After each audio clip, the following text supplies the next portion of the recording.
The morning sun spilled through floor-to-ceiling windows of Voluto, a rooftop restaurant perched atop a glass tower in downtown Chicago. Light danced on polished marble, catching gold-trimmed wine glasses and the silver edges of cutlery. It was elegant, pristine, and cold. Amara adjusted her apron in the mirror behind the bar, smoothing her dark curls into a neat bun. Her namatag sat slightly crooked on her chest. She straightened it instinctively, ready to smile, even when they don't see you. She muttered softly, repeating her usual mantra. At 29, Amara had been working at Voluto for 3 years, moving the menu better than most of the chefs. She remembered every regular's favorite wine and precisely how they liked their steak rare, but never bleeding.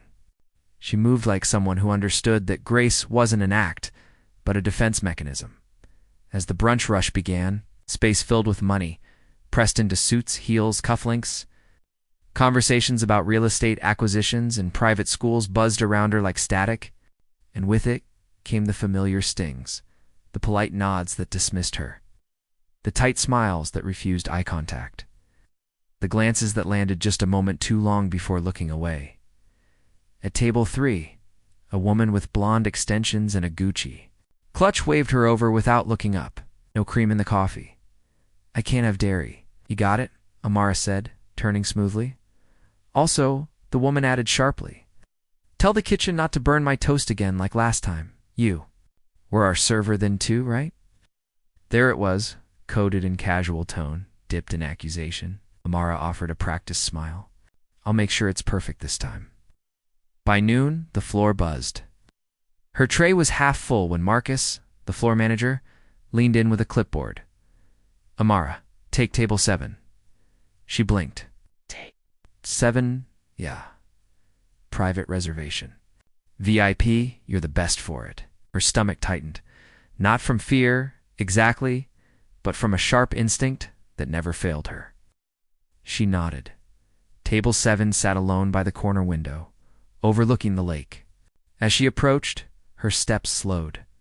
The man seated there looked up tall, late 40s, sharply dressed, a tailored navy suit, cufflinks gleaming like ice, Rolex on his wrist. His presence wasn't loud, but it was heavy, the kind that reshaped. The air around him, he didn't smile.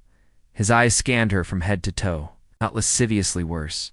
Assessing, measuring, she introduced herself. Good afternoon, Amara. I'll be taking care of you today. A pause.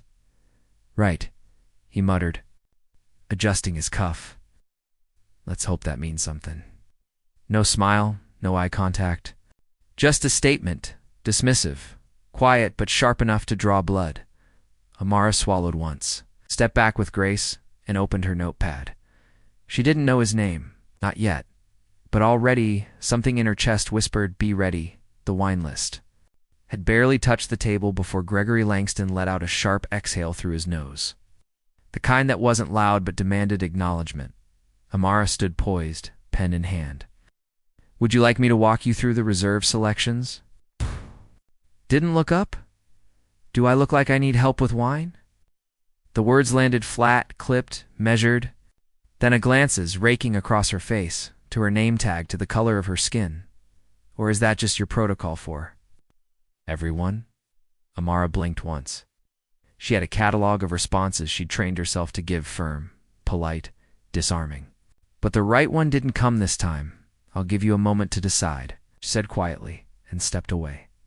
Behind her, Gregory muttered, that's the first smart thing she said. The words weren't meant to be heard, but they were, not just by her. A couple at table 9 shifted uncomfortably. A woman across the aisle looked up from her phone. The room held its breath, but only for a moment, then let it out again, like nothing had happened. Amara retreated to the service station and gripped the counter, heart racing. Not because of fear, but because of restraint. 3 years at Voluto, dozens of men like him. Different suits, same entitlement. She stared at the glint of the polished espresso machine and let her mother's voice filter in. Keep your voice soft, Amara. Let them underestimate you. Let them think they've won. That's how you survive. Her mother, Celeste, had worked housekeeping at a downtown hotel for 22 years.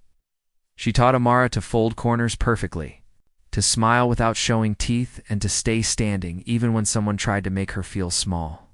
Especially then. But some battles still left bruises. Amara returned with the order pad. Once Gregory snapped his fingers, not waved, not called, but snapped, like she were a dog summoned from a distance. "I'll have the fillet. Medium rare, no. Mushrooms, no garnish. I don't want any of that artistic drizzle crap on my plate." He handed the menu back without looking at her. She wrote silently. He leaned back. "Try not to take 40 minutes. I know how you people like to move at your own pace." A second passed. A third. That time everyone heard it.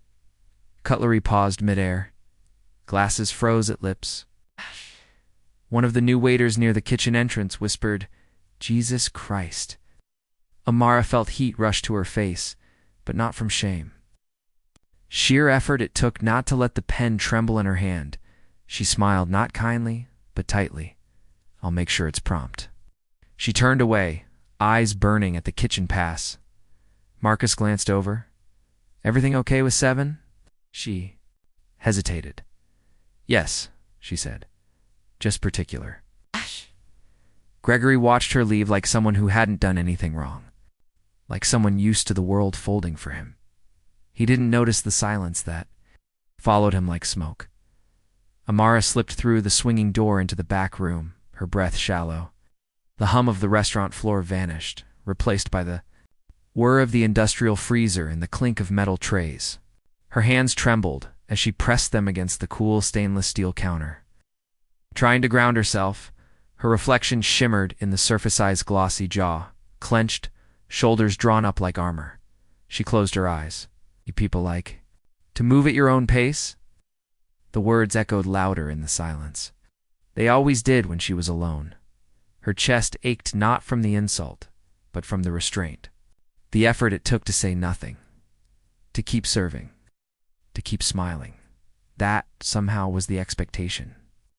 Rage had no place in a black woman's apron pocket. The door creaked, and soft footsteps approached. Dina appeared beside her, carrying 2 empty coffee pots. Her dark hair was tied in a loose bun, silver strands peeking through.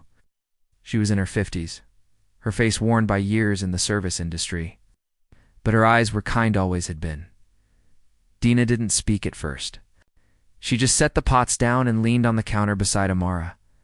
"You okay, Mia?" she asked gently. Amara didn't answer. "I heard him," Dina added after a beat. "We all did." Mara's voice came out small. No one said anything. Dina sighed. "They never do. That's the trick, they stay quiet, so we feel like it's us against a wall." She turned to face her. "But you don't let that man take your peace. You hear me? That kind of man feeds on it." Amara looked up. Dina continued, voice low and fierce. "You stand tall, 'cause you carry more dignity in your silence than he has in his whole damn suit." A pause. A breath. Then Amara nodded. Not because she felt better, but because she knew she had to keep going.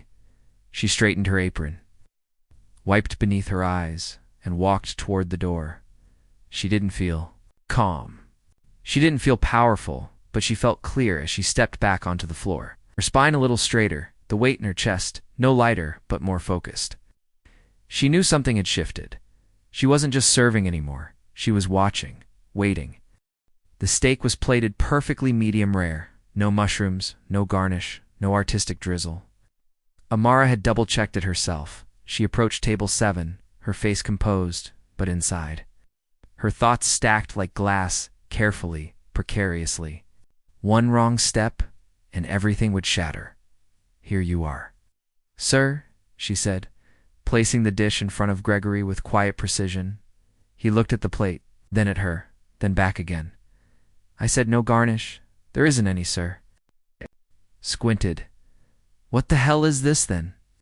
He pointed to a single sprig of thyme on the meat's edge, a harmless, decorative touch. Amara's breath caught.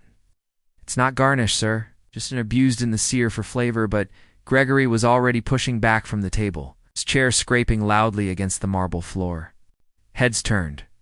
Forks paused mid-dash air. He stood. I told you what I wanted. His voice cracked like a gunshot, echoing across the restaurant. You can't even follow basic directions. Amara froze. He jabbed a finger toward her. This is exactly what I mean, useless. Completely fucking useless. People were staring now. Every table within range had gone silent. Amara's ears rang. Her hands curled slightly at her sides. But she didn't move. Gregory's eyes narrowed.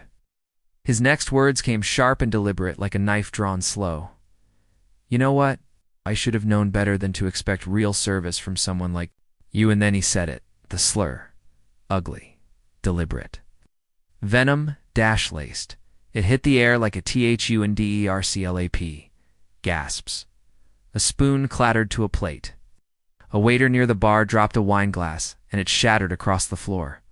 Amara didn't flinch. She didn't cry. She looked at him, really looked. Not just at his pressed collar or his Rolex or the fury twisting his face, but at what lay beneath it. Nothing. A man built on power, losing control. Her body trembled, but not from fear. From the pressure of holding in everything she wanted to. Scream. The humiliation. The shame. The heat rising in her chest. But in the center of all that chaos was something steady, cold, and unshakable. Defiance. She said nothing. Just stood there, as every eye in the restaurant focused on her, not on Gregory, who had shouted. Not on the slur, still hanging in the air like smoke. On her, the silence that followed was louder than his scream. He was breathing hard now. Almost surprised by the stillness, Amara's voice didn't come, not yet, but it would. And when it did, it would split the room in half for a long stretched moment. Amara didn't move. The insult still clung to the air, thick and acrid. The world around her had gone still. Frozen forks, a child's half-raised juice glass, a sommelier mid-step. The entire restaurant was locked in suspended animation. Waiting to see what she would do next, Amara inhaled. Not a shallow breath, but one from deep inside. From the place where her mother's voice lived, from the ache in her chest, from 3 years at Voluto, from 29 years of knowing exactly what that word meant when it left the mouth of a man like Gregory Langston. Then she exhaled and began. Do you know, she said, her voice low but clear, how many times I've been called that without it ever being spoken? A ripple of stillness passed through the room. Every day in places like this, I carry it. Not just the word, but the weight of people thinking they don't have to say it because their tone says it for them. The smirks, the assumptions, the way I'm spoken over. Looked through, judged the second I walked to a table. Gregory opened his mouth, but Amara raised a hand not to him, but to the room. I'm not just talking to you, Mr. Langston. I'm talking to everyone who looked down when you shouted. To every person who heard you and did nothing. To the ones who will whisper about this later but said nothing now. Her voice trembled, just for a moment but didn't break. I'm supposed to stay quiet. That's the rule, right? I'm supposed to smile, say sir, and swallow this so you don't feel uncomfortable. She looked directly at Gregory. But I'm not here for your comfort. Gregory's face reddened. Now hold on. No, Amara interrupted, her voice rising, sharp. You hold on. A beat passed. I've worked here for 3 years. I've served CEOs, senators, and self-important men just like you. And every time I've had to wonder, will today be the day someone tries to humiliate me just to feel taller? She stepped forward, not confrontational, but firm, present, unshakable. You think your money protects you? That you can say anything, do anything, and people like me will keep bowing, keep taking it. But you know what scares men like you? She leaned in just enough for her words to land like bricks. A black woman who stops apologizing for taking up space. Gasps whispered through the crowd. Gregory faltered, unsure of where to look. He scoffed and shook his head, but the certainty had drained from his face. His arrogance had cracks now, thin, but spreading. Amara straightened. You tried to shame me in public, so I answered you in public. That's the price. She turned to the diners, sweeping the room with her gaze. And to the rest of you, your silence says more than you think. You don't get to sit in places like this, sip imported wine. Call yourselves decent if you only care when it's comfortable. No one spoke. No one moved. Tears shimmered in Amara's eyes, but none fell. I'm not ashamed. Not of who? I am. Not of my skin. And not of standing up right now. She stepped back. Gregory, stunned, stood there with his jaw set and chest rising fast. But he said nothing, and this time it was he who looked small. In the corner, the youngest server dropped her order pad, hands shaking from the intensity of the moment. At table 9, a woman wiped her eye. A pause. Then a sound subtle but firm. Chair sliding. Someone was standing. The sound of the chair scraping across the floor broke the stillness. Like a dropped pin in a cathedral, a black man in his 60s rose slowly from table 11. His wife followed, rising beside him, her silk scarf trembling just slightly at her collarbone. They said nothing, no applause, no words, just a nod. A long, solemn nod directed at Amara. It was quiet, but louder than anything that had come before it. Gregory stood frozen, one hand still hovering near the back of his chair, the color draining from his face, then rushing back in an angry flush. His jaw flexed. Is this really happening? He muttered, half to himself, half to the room, and then, from across the room, a voice answered, young, calm, and resolute. Yes, it said. It is. A man in his early 30s stepped forward, tan windbreaker slung over one shoulder, a messenger bag still hanging loosely at his side. His hair was messy, his jeans wrinkled, like he hadn't planned on being anywhere fancy. But his voice carried. I think it's time for you to go, he said to Gregory. Gregory blinked. Excuse me? Said the man, repeated, stepping closer. Leave. No, you don't get to talk to anyone like that and still get your steak. Cooked to order. There was a low murmur of agreement from somewhere behind the bar. A woman near the windows nodded slowly. Another diner whispered to her partner, he's right. Gregory looked around, searching for backup, for someone to meet his eyes. To echo his indignation, no one did. Even Marcus, standing stiffly near the host's podium, stayed silent. Unbelievable, Gregory muttered. Addie's voice was hollow now, collapsing inward. He grabbed his coat, flung a credit card onto the table, and stormed out. No one followed. Only the quiet trailed him, dense, heavy, righteous. Amara stood there a moment longer, the floor beneath her steady but distant, like it belonged to someone else. Then the adrenaline broke. She turned, walked through the kitchen doors, and into the back room. Her hands were shaking. She sat down on a supply crate and exhaled shakily. Gosh! Her body finally reacting to everything her mind had kept at bay. Dina appeared moments later. She didn't speak. She didn't ask questions. She just sat beside her and held her hand. Amara didn't cry. Not yet. The tears would come later in the quiet of her apartment, or maybe the ride home. For now, she just sat shoulder to shoulder with the only person who had ever seen her completely inside those walls. Outside, the restaurant returned to motion, slowly, cautiously, but changed. And in the back, Mara sat still more exhausted than ever, but freer than she'd felt in years. The video was only 2 minutes long, captured on a diner's phone, slightly shaky. Voices muffled by Ott caught Amara's words clear and unwavering. Her stance, her refusal to shrink, was the moment she interrupted Gregory. The moment she chose to speak, it hit the internet like a storm. By the next morning, the clip had been shared nearly 200,000 times. By the second, it was everywhere: Instagram Reels, Twitter threads, stitched into TikToks, layered with the words, "This is what dignity looks like." She watched it once, only once. Her voice sounded different through a screen, firmer, fuller, like it belonged to someone who had never been afraid. But Amara remembered the tremble in her fingers, the way her knees had locked to keep from buckling, the weight that had followed her out of that restaurant like a second skin, and yet something had shifted. She slid her folded apron and name tag across the counter at Voluto. "I'm done," she told Marcus, who didn't meet her eyes. He just nodded, vaguely ashamed, vaguely relieved. "You know," he said, almost as an afterthought, Some people think you overreacted. Amara looked at him, steady. Then they weren't paying attention. She left without saying goodbye. 2 weeks passed. The invitations came slowly. Then all at once, a podcast on racial equity wanted to feature her voice. A local news outlet asked for an interview. A black-owned nonprofit invited her to lead a community talk.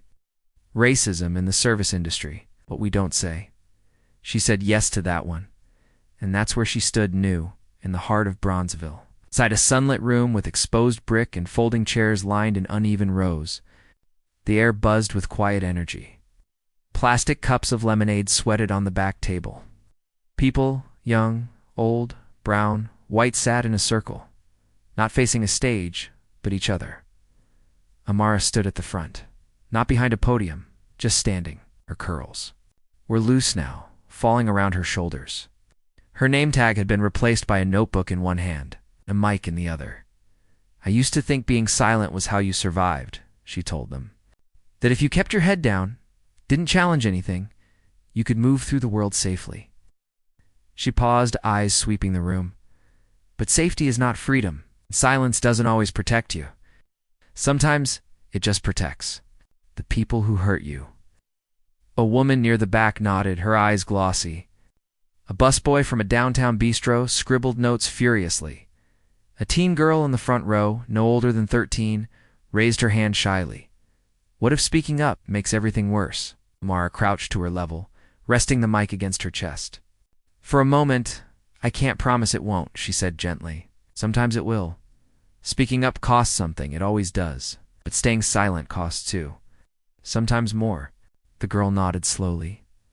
Amara leaned in closer. Silence can be survival, she whispered. But your voice is a weapon too, and no one has the right to take that from you. Later that evening, Amara walked home through her neighborhood, the sun casting long golden streaks on the pavement. The city felt different, not safer, not softer, but more visible. The corners she once passed quietly now noticed her. People waved. Some smiled. One woman nodded with recognition, not because she was famous, but because she had stood. She passed a mural and progressed brushstrokes of women in aprons and uniforms. Fists raised, eyes steady. At the edge of the wall, a young artist dipped her brush into yellow paint. Looked at Amara and grinned. Amara grinned back. She paused at her building's front. Steps and looked up at the sky. The quiet wrapped around her again, but this time, it wasn't the silence of swallowing things down, it was the calm after release. She unlocked her door, stepped inside, and left the day behind her. But her voice, that was staying.